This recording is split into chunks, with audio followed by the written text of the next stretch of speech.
আমরাও একটা নতুন কাজ সূচনা করতেছি, সেটা হলো লাল কার্ড। এটা হলো পরবর্তীতে এই কার্ডগুলো যখন ব্যর্থ হবে আমরা লাল কার্ডটা সূচনা করব মাঠের মধ্যে।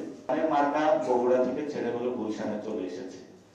ফলত এখন প্রায়োগিক অর্থে ব্যবসায়ী যারা রয়েছে, সিন্ডিকেট যারা রয়েছে এই ধান কেন্দ্রিক, তাদেরকে হলো সংযোজন করা এবং তাদেরকে পুনর্বাসন করাই দায়িত্বের জায়গা প্রধানমন্ত্রী।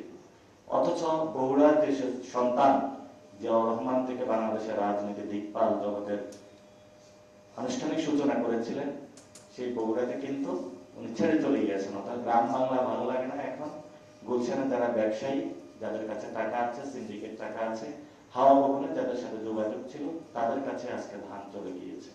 এটা হলো বর্তমান আমাদের হলো রাজনীতি।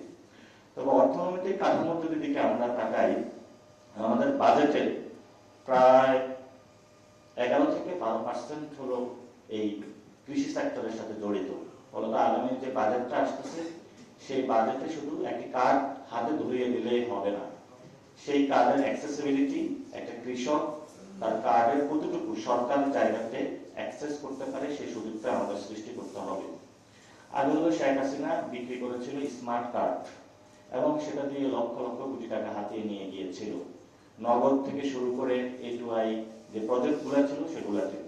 তো এখন হলো নতুন প্রজেক্ট এসেছে, খালের project, farmers card, health card, অনেকগুলো কার্ড বাংলাদেশে এসেছে।